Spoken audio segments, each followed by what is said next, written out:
Yesu ni igisubizo cy'amazima, ariko n'ibyapfuye hari igihe bibera igisubizo. N'ibyapfuye arabizura. Ubwo urabona hari ibintu byapfuye ku buzima bwawe ukumva byarangiye. Oya, byarangiye kuri bene wanyu, birangira kuri tate, byarangira ku mudamu wawe, byarangira kuri mukuru wawe, byarangira kuri papa wawe, byarangira ku nshuti zawe, ariko kuri Yesu ntabwo birangira, ko biratangiye. Yesu ahantu byarangiye, Yesu arahara akajya habona igisubizo. Nje kubwira ko bitarangiye. Ariko mana we, uzi kugira umuraba umuntu akakwirukana yuko wabuze urubyaro we, kaba niba utabyaye akagira ngo hari stock kubika mwabana, akavuga ngo niba utabyaye nshatse undi mugore. Uzi uyu muraba umuryango wose uduciriye umuryango. Uzi ko umuntu arira akabona umuntu umuhoza, ariko uyu muraba nawe Yesu ajya awuturisha. Uzi kugira umuraba ukabona iminsi birishize mu rugo nta bintu byo kurya bihari, mwaze nguroroshye, nge ndi umugabo ndubatse, ubwo muri kwiyanga uroroshye, ntabwo woroshye. Uzi kugira umuraba. Uzi. Haleluya, haleluya, haleluya, haleluya. Turabaha ikaze mwese shuti abadukurikiye, abari mu gihugu cyacu, abari ku migabane itandukanye y'isi, dore ko hose umuntu atabasha kuhamenya, ariko ndazi ko abantu bavuga rw'ikinyarwanda mwese, abarundi, abanyamurenge, abanyarwanda mwese, ahantu muherere mwese, bahaye ikaze. Shuti za gusenga rwa mwese, Uwiteka nabishimire. Nimba dukurikiye ushobora gufata umuntu ukamusharinga ukamurarika akaza tukabana muri kano kanya. Uwiteka afite inzira yawe yakishamo igisubizo cyawe. Ikiganiro mu cyanutsi tugiye kuguhimbaza Imana, turaza kugera no ku ijambo ry'Imana, kandi uko umwuka w'Imana aragenda atuyobora niko turagenda dufashwa mu izina rya Yesu. Data, mu izina rya Yesu tugushimiye kuri umwami mwiza, tugushimiye urukundo udukunda, tugushimiye imbaraga zawe zikomeye, tugushimiye umugambi wa mwiza, tugushimiye ko warinze ababyeyi, tugushimiye ko warinze abagabo, tugushimiye ko warinze abakobwa, wabanye natwe mu kino gihugu, nushimwe ntabwo icyubahiro, warinze abanyarwanda tugejeje kuri iyi tariki turi bazima, ntuhabwe icyubahiro. Hari benshi bapfuye, hari abandi bari mu bitaro, abogire neza, uborohereze, ndetse mwami Yesu Kristo ubongere imyaka yo kurama. Mwami, tuzi ko nta kikunanira, ufite imbaraga mwami. Kuba tugejeje kuri iyi tariki tugihumeka ni imbaraga zawe zahabaye. Nyemera Kristo uzubane nanjye, ubane na buri muntu wese tugiye kubana.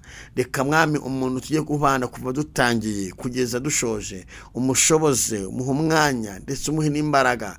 Ureke ahemburwe n'uyu mwanya, ibimurwanya, ibimubuza amahoro, ibimuca intege ubihagarike.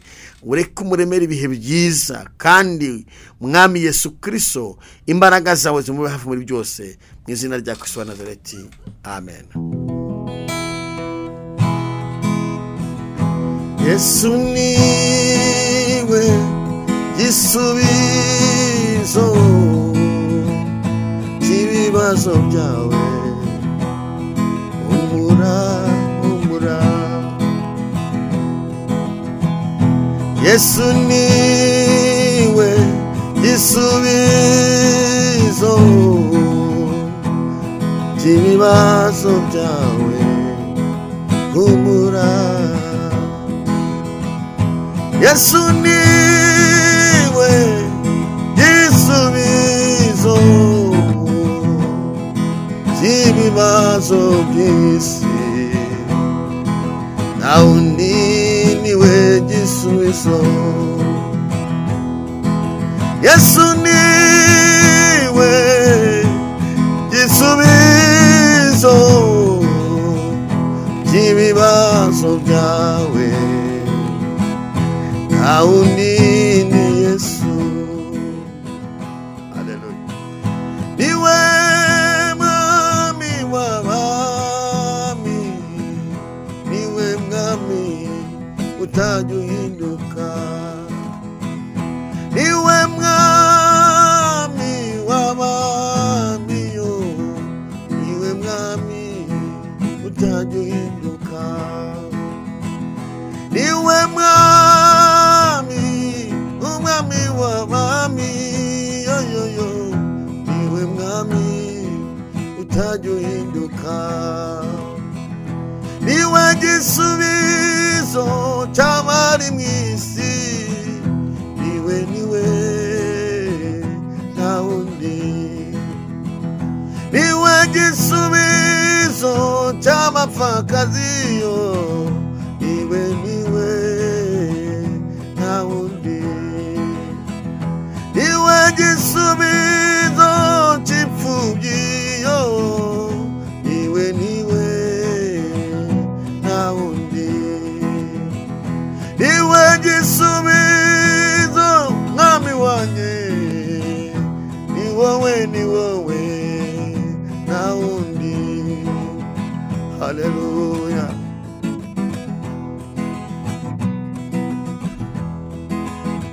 Twageze muri wowe Yesu, mutima yacu inaniwe, mutima urushe, ariko tugeze muri wowe turaruhuka.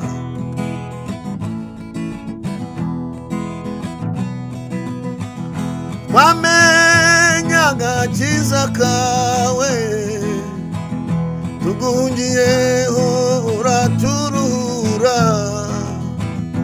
udutura imitwaro twari twikoreye, udukiza amazina mabi mwami wanjye, ahari amazina mabi wahindura amazina. Uri mwiza Yesu, uri igisubizo. Uri mwiza Yesu, uri igisubizo. Uri mwiza Yesu, uri igisubizo. Uri mwiza Yesu, uri igisubizo. Twageze mu nzu yawe nta bitutsi tugira, twageze mu nzu yawe nta umureri hari, tugeze mu nzu yawe mwami uturemera ihumure.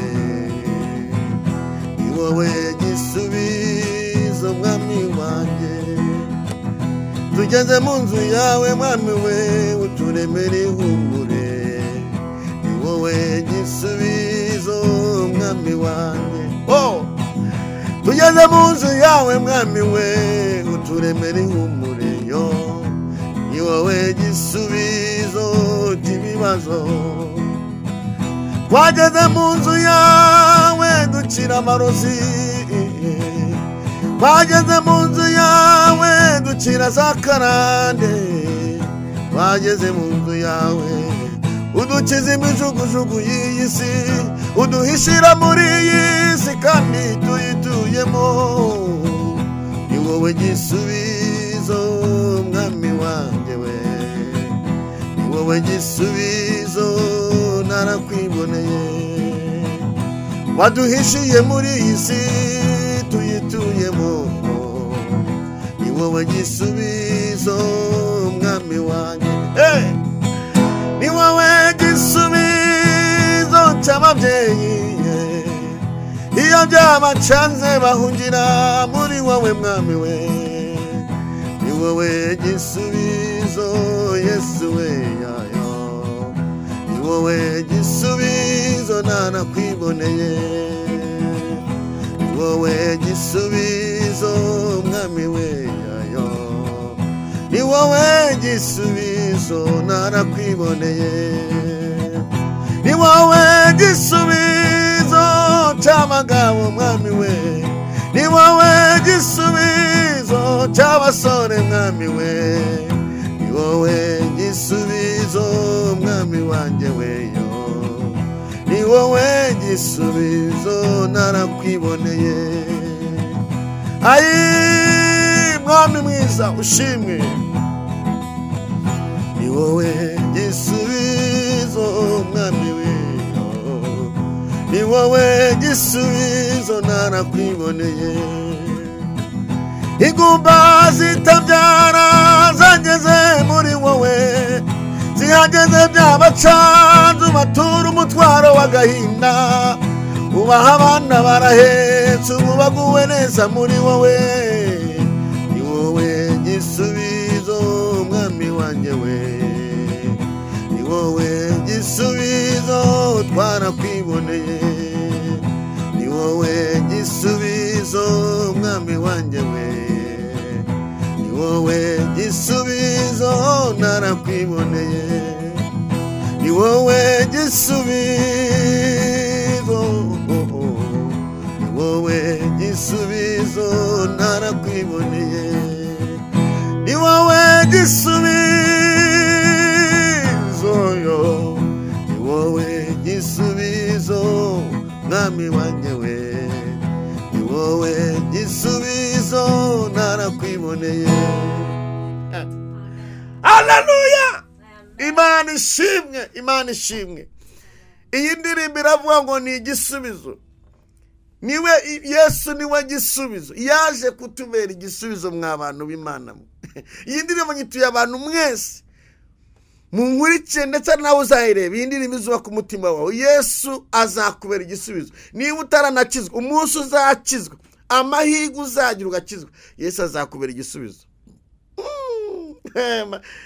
Hari abantu bari barushye, hari abantu bari bameze nk'abasazi, ariko bamaze kumenya Yesu, Yesu ababera igisubizo. Ubu se nanjye mbiririmbe, ariko mwami we, nawe ubyandike urebe ukuntu Yesu yakubera igisubizo. Iyo umuntu ataramenya Kristo abura n'ibitotsi, hari igihe uri bitotsi, ariko wageze muri Yesu ubona ibitotsi.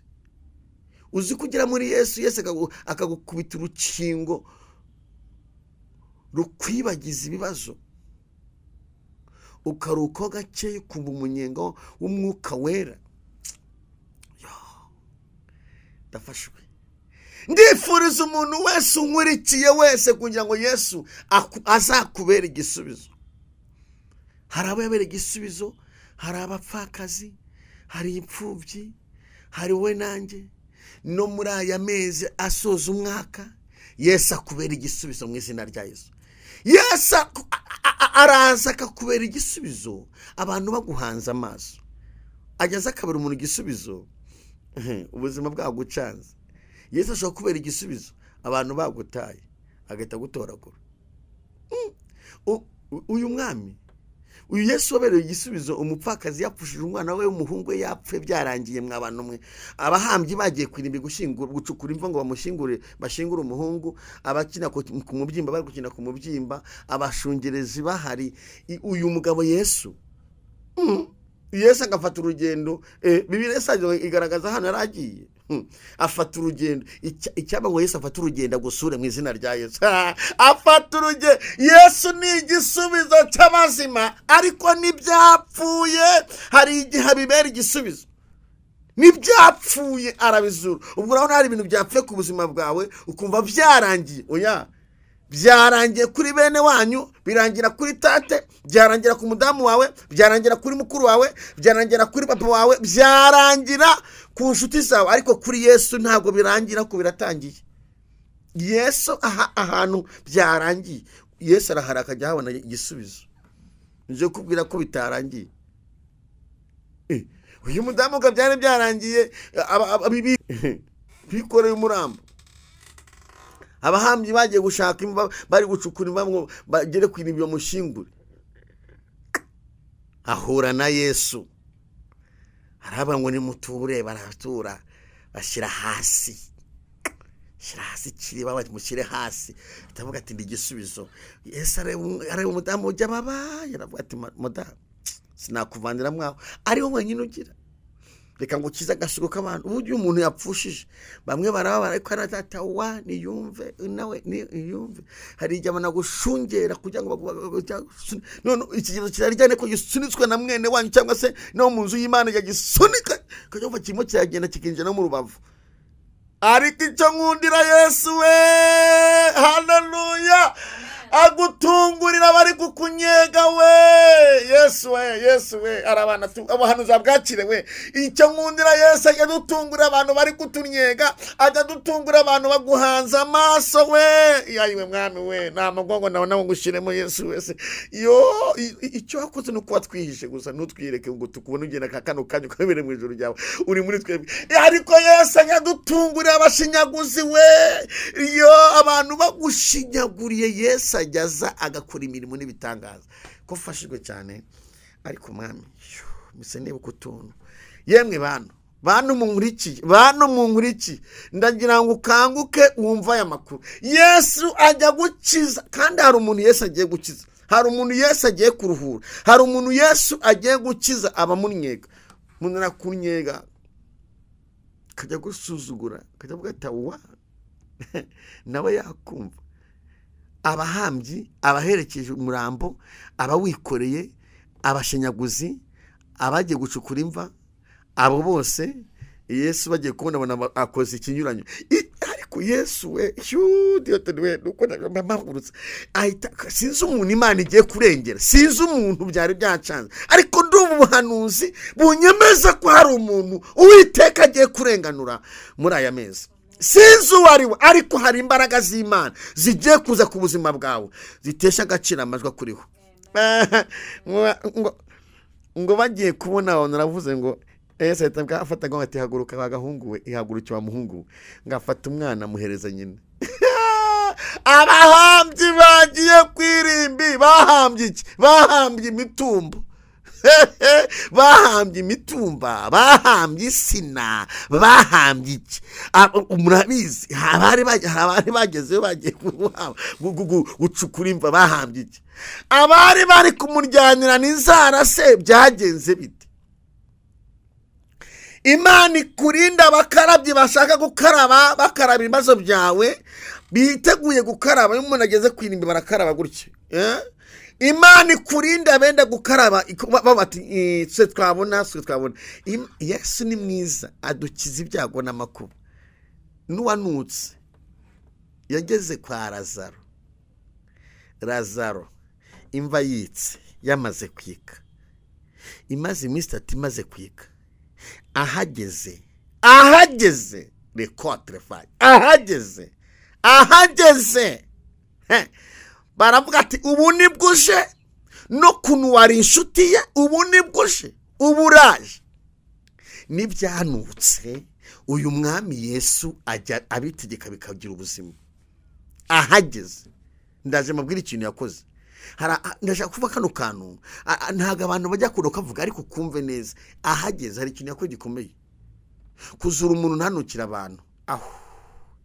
Yewe data we, kuzura umuntu uziko nasubye ngasanga ntasanga nta yamuzuye nganuka abantu we, nta parofe bamuteye, hari akantu mwege bamuteye, haranava ko yanutse. Yesu azura n'ibyapfuye byaranutse, ako kanya gahita biha ubuzima ntibinanuke n'abantu. Erega uyu mugabo ko n'ubindimbije yandimba ngo Yesu arabishoboye, kamenyetse kwirimba. Uyu Yesu yazura ibyawe byapfuye ntibinanukire n'abantu. Yagize avuga ati abona ntibari kwizera.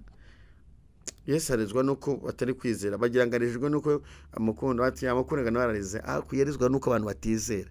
Ndagira ngo mbwire umuntu wese nkurikiye hejuru hari ibuye ry'ibibazo, mubwire ko ibuye riri hejuru ye Yesu afite ubushobozi bwo kuri kuvanaho, arangiza akarijugunya kure, akaguterekera intebe ukicaraho, ukabwirana ngo nimwumve uko Yesu agira neza.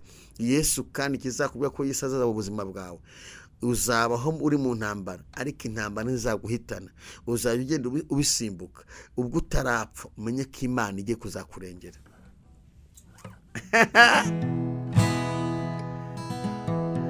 Uri inzira Yesu we, yewe yo, uri inzira narakwiboneye.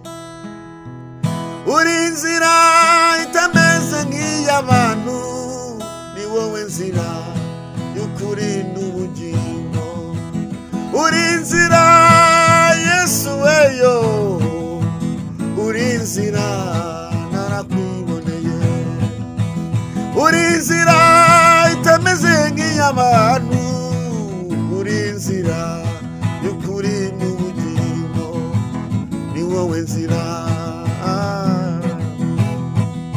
ni wowe nzira mwami wanjye we, uri inzira Yesu weyo, uri inzira narakwiboneye, uca inzira mu butayu, uri inzira narakwiboneye, uca inzira mu bibazo Yesu we, uri inzira narakwiboneye, uca inzira no mu mvura mwami wanjye, uri inzira narakwiboneye, waciye inzira mu mazi barabibona, uri inzira twarakwiboneye, waciye inzira mu bibazo bikomeye, uri inzira narakwiboneye, abakubonye bafashe tugushimire,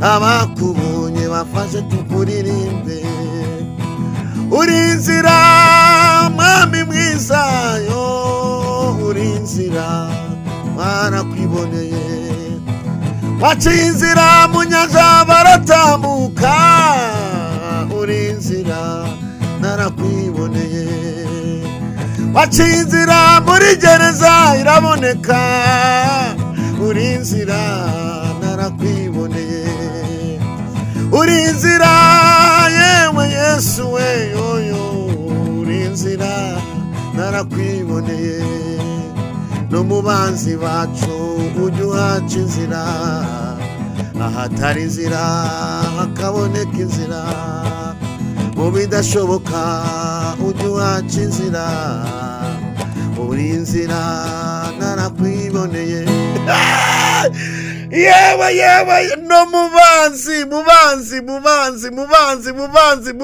bawe Yesu yahaca inzira, aho naho hajya haca inzira, uzasoma ijambo ry'Imana, hari ahantu yagiye haca inzira no mubanzi agacamo inzira, ibibazo ufite Yesu yabinyuzamo inzira, ibibazo byawe Yesu yabicishamo igitangaza, ni inzira, Yesu niwe nzira, inzira guharuriye nta murozi yinyuramo.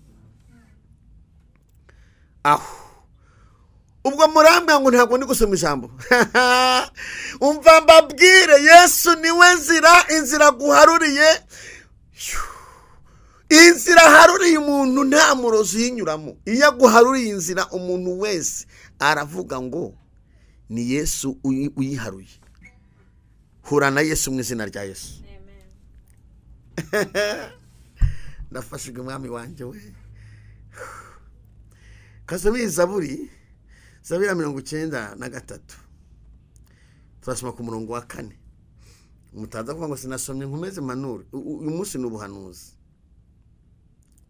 Hari ijambo rivuga ngo amajwi y'amazi menshi, umuraba ukomeye w'inyanja,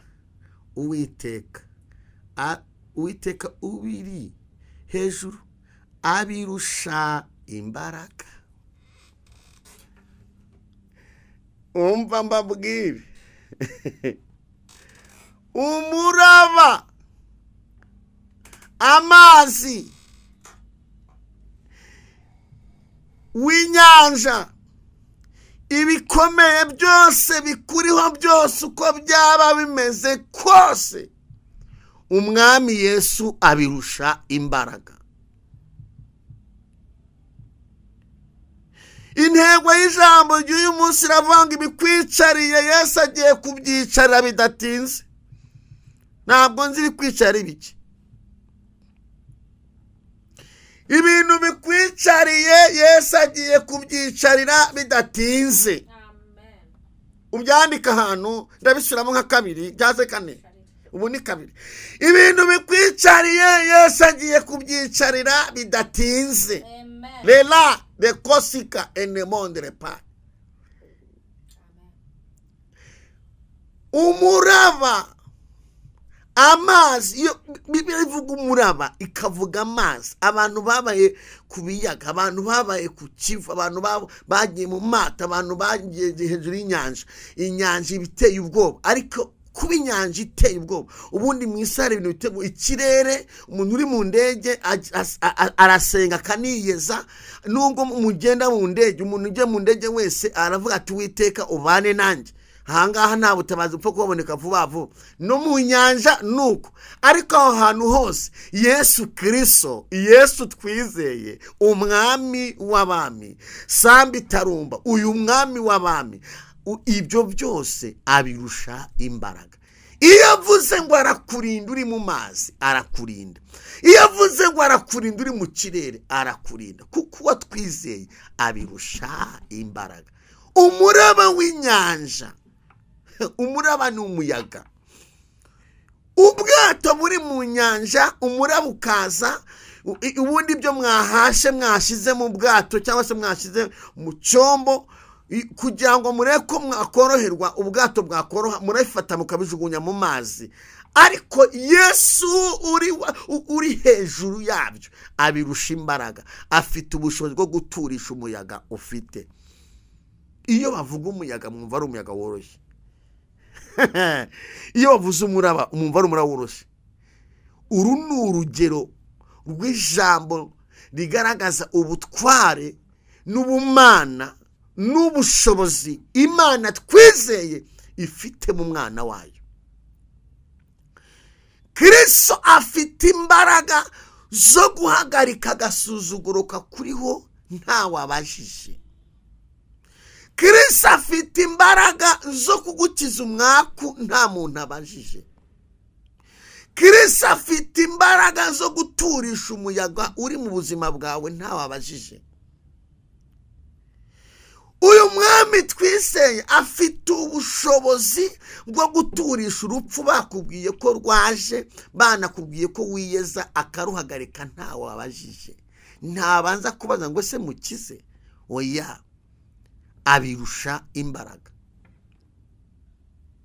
Niwe ufite ubushobozi bwo guhagarika abarozi bahagurukira urugo rwawe, akabahagarika ntibazagaruke. Niwe ufata ibitariho akabigira ibiriho. Niwe urindira uruhinja mu mubyeyi, umubyeyi akabyara umwana muzima atarigeze amureba, usibye kumurira ku ikoranabuhanga. Ariko Kristo amurindira mu nda y'umubyeyi, akazabyara umuhungu, akabyara umukobwa, umwana akajya ku ishuri. Ubu ni Kristo. Niwe ukurinda baravuze kuzapfa bakaguha n'amatariki yo gupfa akakwimana. Niwe waturinze kugeza uyu munsi. Abantu Yesu yarinze, mujye muri kommente mwandike ngo nibutse ahantu yankuye. Niwe ukurindira mu byaha bamwe bakabipfiramo, wowe akagusigama. Niwe wakurindiye mu ntambara, uyu munsi uriho urahumeka. Niwe wakurindiye mu mashyamba, uyu munsi uragenda biremera. Lela inewo, niwe uvuganye nawe ngo umuraba ukomeye uri hejuru. Uyu Kristo ubiri hejuru abirusha imbaraga.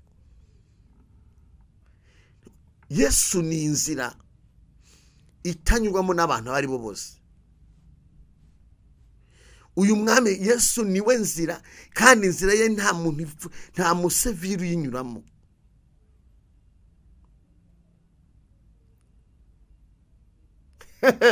Haleluya, haleluya. Ukeneye ko Kristo akubera inzira, reka nkubwire, ufite umuraba pe, ufite umuraba urahari. Mwino minsi imiraba irahari. Hari imiraba y'amagambo, hari imiraba y'ubugwe abantu bari kugwa, hari imiraba y'amadene, hari imiraba y'ubushomeri, hari imiraba ni myinshi. Iy'ubukode se iroroshye mwana yanjye, ubukode iroroshye. Hari imiraba y'ubukode, hari imiraba ya minirivare, hari imiraba yo kubura amafaranga, hari imiraba yo kubura akazi, hari imiraba mu matorero, hari imiraba yo gusenya insengero, hari imiraba y'ibintu byinshi. Yo, mbega imiraba we! Hari imiraba itandukanye, abantu bari kunyigimba. Hari kuva iyi miraba yose, Uwiteka abiri hejuru abirusha imbaraga. Hari imiraba mu ishuri, ahantu hose hari imiraba. iyo tuvuze imiraba abantu bajya ngo ni imiraba yo mu nyanja, ni imiraba umuntu wese afite. Iyi ni imiraba niyo kukubwira, ndimo ndavuga umuraba uyu munsi wicaranye. Hari umuraba w'urugo, urugo rukakunanira. Hari umuraba wo kubyara umwana akajya mu biyobyabwenge, waramubye uzi ko az'abadogiteri, umva akajya zirarama akazirikamo akazana ibitaba akakunanira, akajya amena ibirahure, televiziyo agatwara, ibintu byose usize mu nzu akabyiba. Iyo ni umuraba. Waramubyaye uzi ngo nk'umwana uzakubya akamaro. Hari umuraba kugira abakozi bakakwiba, ni umuraba. Yemwe imiraba we. Ariko niba mbwe ngo mazana amakuru y'ahantu wahungira imiraba. Namenye neza ko Yesu Kristo twizeye iyi miraba yose ayirusha imbaraga. Urahungira kwa so wanyu cyangwa urahungira kuri Kristo? Yesu twizeye arusha imiraba imbaraga. Niwe ubasha guhagarika imiraba. Hari imiraba y'amadene, hari imiraba y'ibihombo, umuntu agashinga iduka rigahomba. Hari imiraba ya cyamunara, mbega imiraba. Hari imiraba ya za kanseri, hari imiraba ya za diabete, hari imiraba y'imivuduko y'amaraso, hari imiraba y'amagesida. Ibi bintu byose bibabaza umutima w'umuntu byitwa imiraba mu buryo bw'umwuka. Ariko niyo nkuzana amakuru, namenya amakuru. Yesu Kristo umwana w'Imana abirusha imbaraga. Nta muraba n'umwe ataciyemo, nta n'umuraba n'umwe atatsinze. Iyo abishatse araza agaturisha umuraba. Haleluya. Iyo abishatse araza agaturisha umuraba. Ariko se niki wakora ngo umuraba ukuriho? Buriya biterwa n'isosi ga. Hari abantu bibwira ko rubafuza gusa, ariko hari ukuntu wabigenza imiraba igatuza. Wabigenza ute? Banza wegere usaba ubushuti na Yesu. Banza usaba ubushuti na Yesu, ngo Yesu nifuza kuba inshuti yawe. Nuba inshuti na Yesu, Yesu araturisha imiraba. Ariko uzi kumara ukwezi kose utavuze Yesu neza? Ariko uzi kubaho ukabaho mu buzima utajya uvuga Yesu neza, ujya uvuga Imana neza, ukabaho uri umuhakanyi, udakunda Imana, udakunda gusenga? Shaka ubushuti, ukagira ubushuti mu bisi, ariko ukabura ubushuti ku Mana. Umuraba nuza uzawukizwa nande? Hari umuraba uza n'amafaranga, burya amafaranga akemura ibintu byinshi cyane, ariko hari umuraba uza n'amafaranga akananirwa. Kandi ubundi amafaranga ni umwami w'imiraba, kuko n'abantu benshi bazana imiraba bashaka amafaranga, ariko hari igihe n'amafaranga ananirwa. Hari umuraba uza n'amafaranga akananirwa. Niye sengera umuntu umuraba waje, ariko kujya byimba inda ikazamwo amazi menshi cyane, ikabyimba afite amafaranga ameze neza, uyu muntu indi ikabyimba. Ariko igihe kimwe turasenga, umuraba waje, dusenza Imana kuko yari inshuti y'Imana, yarakoreye Imana, yaravugiye Imana, yari inshuti y'Imana. Hara turasenga bati weranyibukiriza Imana nakoreye. Dusenza Imana iturisha umuraba. Abaganga bananiwe, amafaranga yananiwe. Hari umurabuza bikaba ko uhamagara Yesu akaza, kuko ni wenyine uturisha imiraba yananiye abaganga. Hari igihe ujya kwa muganga bakabwira ko iyo urwaye bayibuze, kandi uri kuniha, uri kuribwa bikomeye. Abaganga bagashyira mu byuma byabo, kandi n'abahanga turabemera, bagashyira mu byuma bikanga, kubera ko Satani azanye umuraba w'urwaye. Ariko wabona inshuti ya Yesu wasenga, umuraba ukabura abonetse, Yesu akaza akawuturisha, ukabura cecetse. Yewe ninde wagukiza umuraba?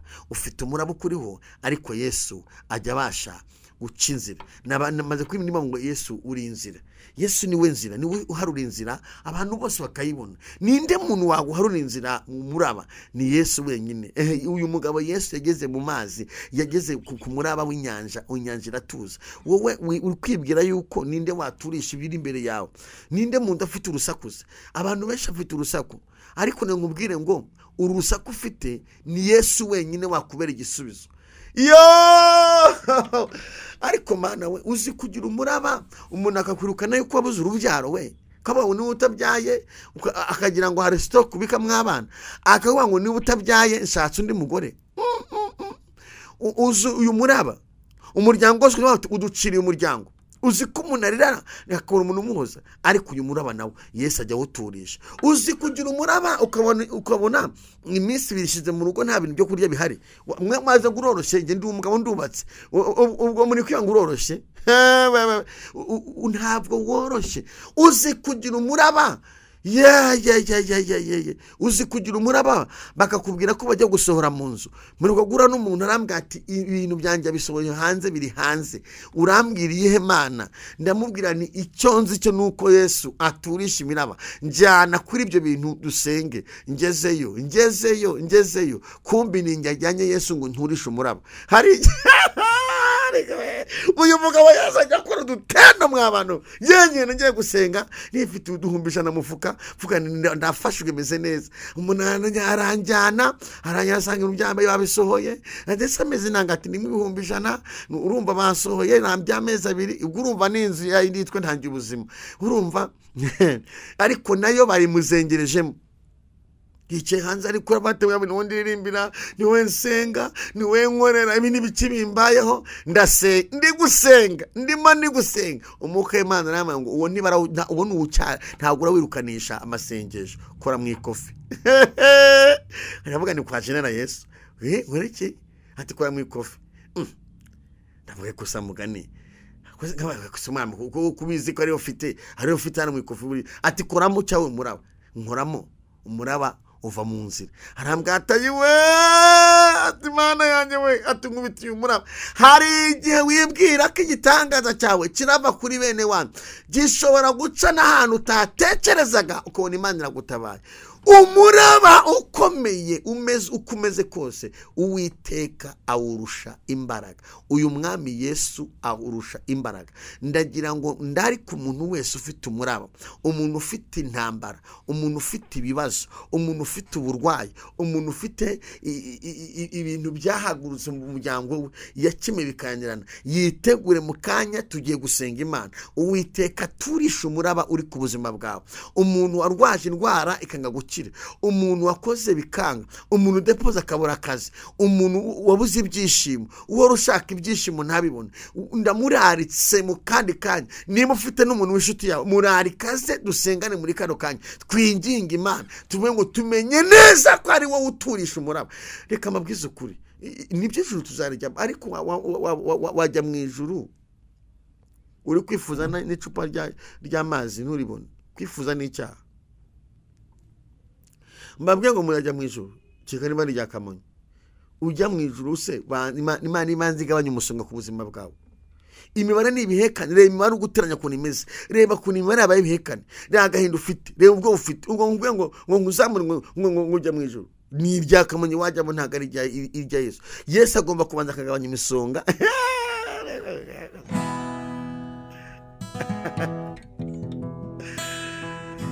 icyanzi n'ukuri igisubizo cy'ibibazo byacu icyanzi n'ukuri igisubizo cy'ibibazo byanjye icyanzi n'ukuri igisubizo cy'ibibazo byacu abatuye isi bafite ibibazo abasenga bafite ibibazo n'abadasenga nabo barabifite w'isi n'amahoro arimo icyo nzi n'ukuri igisubizo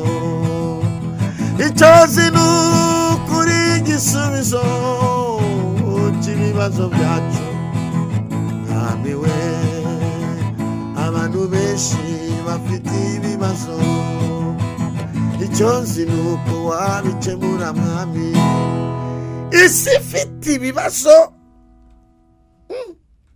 indwara z'ibyorezo meruka guhabwa n'umuntu amarifuti anwara muri vewiti ndavuga n'uyu muntu yageze mu ijuru harimo akayaga iriya modoka iragenda irahinda ntuyumva urimo imbere biriya ntabwo umva ko iri guhinda ntabwo ubyumva ibinyerera iriruka n'ubimenye arantwara mbwatiraje kugeza ahantu hatuje nkakuganiriza ndavuga n'uyu nguyu mwami hajya ubu hari irindi joro akeneye isi ifite ibibazo ariko namenye amakuru Yesu ni igisubizo haleluya Yesu ni igisubizo hangeze ahantu hatuje arambwira ati ndashaka kurira nimba iki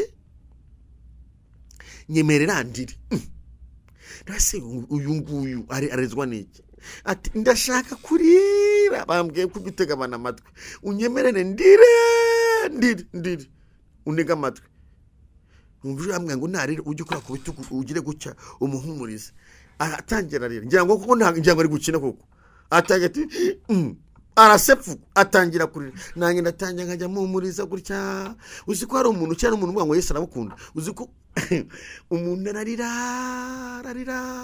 ndahumuriza ndavuga Yesu aragukunda nibyafata ararira ndavuga ati Yesu n'umwami nibyafata musomera muri Zaburi biranga mubwirana Imana izakuvura ikomere biranga ijwi nambwa ati mujyana kugeze mu rugo ufata gitari iyi gitari yirukana abadayimoni mwabantu iyi mubona iyi gitari ndagira mfata gitari turicara muzana hano nicaye turicara hano ubwo kujya muri gahunda zose amwati nukurira ubu nasigaye unjyana hano ushaka muzana hanga afata gitari ndacuranga yo curanze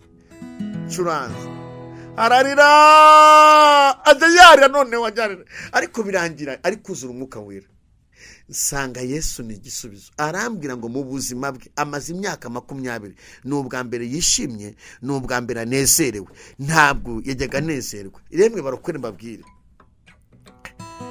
udahungiye kuri Kristo yemwe bantu mu nkurikiye kuri hano kuri YouTube yemwe bagabo mu nkurikiye yemwe bagabo mu nkurikiye yemwe basore mu nkurikiye yemwe binginzi mu nkurikiye yemwe bashoma mu nkurikiye udahungiye kuri Kristo Satani yakwica noneho ndabaza se kwareze cyane nibiki aramwati imyaka 20 nabuze umuntu ntega amatwi mu muryango ntawoneka amatwi mu kazi ntawoneka amatwi nabuze n'umuntu wakumva basi aneka amatwi ibyo nshaka kuvuga ntingaho vuga ndahari ngutega amatwi ati cyamene nshaka kwihana ntihane arihana arababarirwa turasenga mutega amatwi ndagira ngo babwire ngo yarambwiye ngo ndi kugenda nkumva nakayaga ndamaza nta kibazo ufite hari igihe Satani akwegera urumva nyine ndi kuri kamera ukuntu Imana duhaye ubwenge yarihanye nyine wumva urumva ibintu Yesu amukiza ibikomere Yesu amukiza umuruho Yesu amukiza ibyago n'amakuba ibyari ikibazo bihindura ibyishimo ndagira ngo mbwira abantu bankurikiye bari ku migabane itandukanye Yesu niwe gisubizo cy'ibibazo byawe nushaka umushake kandi kumushaka ntabwo ngombera ibintu byinshi nuko mu buzima bwo gukiranuka nukugira imbabazi nukugira umutima w'urukundo nukutarobanura ku butoni nukugerageza guhora uhanganye no kwihana ibyaha kuko nta ntungane iba mu isi abantu mutubeshejwe no guhora mu mwami mbabarira ntukamira ibyaha ngo wongere umire saa sita ngo wongere umire nimugoroba wongere umirarane ejo wongere ibindi bigenda byuzura umufuka oya jya ufata umwanya ubwo mwami uyu munsi nakoze ibyaha mbabarira watura ibyaha byawe ngiki kintu kinezeza Kristo akakugira inshuti akaguha amahoro hanyuma urushaho kumushaka urushaho no kwegera abantu b'Imana wegera abatambyi wegera abakozi b'Imana barahari bakiri bazima hego n'abatubuza ariko haratana abantu b'Imana wakegera nta kugirire nabi barahari abakozi Imana barahari abakozi Imana barahari mu nzu y'Imana barahari yewe nkurikiye ndajya ngo dusenge uyu mwanya ibyifuzo byawe bikusanye byose ubizane uwo mwene data ngubu ameze neza nta kibazo kusanya ibyifuzo byawe wapfukama urashaka ufite umuraba umaze imyaka myinshi nta kazi ugira n'umuraba ukomeye w'igisuzuguriro kwa mu buzima tujyakazi buragatsindwa n'Imana ariko uyu muraba Yesu yamwe nawe arawuturije zamura ukwizera ufatanye nanjye wizere usenge isengero ushobora ngo sinarimbizi menye neza ko ubasha guturisha imiraba hera ruhande uturisha imiraba iri imbere yanjye, ubwire Yesu ngo Yesu turisha imiraba y'ibyaha iyo iragatsindwa n'Imana iri ku buzima bwanjye, hanyuma uturishe n'imiraba y'ibigeragezo iri imbere yanjye. Yesu arayiturisha mu izina rya Yesu. Data, mu izina rya Yesu Kristo wa Nazareti, uri Imana y'ububasha, uri Imana ikomeye, uri Imana ifite imbaraga, uri Imana ifite ubutware, uri Imana ishobora byose. Ni wowe ujya ufata umuraba uri ku muntu ukawuturisha, umuraba wo kurwara indwara abaganga bakayibura uragatsindwa, ariko uwo muraba ubasha kuwufata ukawuturisha iyo ari indwara igahinduka ubuzima, umuntu agakira. Umuraba w'amadeni ni mubi cyane, nzamuye buri muntu wese lekosika enemo, umuntu wese unkurikiye ubonye gusengarwa ari ubwa mbere, umuraba wo kuba mu byaha umuntu avanywe ejo nzihana bimunanira, muhe imbaraga zo kubireka, umuhe amahitamo meza bireke burundu, akizwe mu mwana wawe. Umuraba w'uruzerero ni mubi cyane, ndasenze ngo ukize uyu muntu. Umuraba w'ubukonde ni mubi cyane, uwo umukize. Umuraba wo kubura urubyaro ni mubi cyane, umukize. Umuraba wo gutukwa ni mubi cyane, umukize. Umuraba wo kurata amahirwe ni mubi, umukize. Abantu benshi bankurikiye bari kurwana n'imiraba, imiraba y'amadeni ya credit z'amabanke ni myinshi, ariko kuri Imana ibasha gukiza abantu imiraba, ukabaha icyerekezo.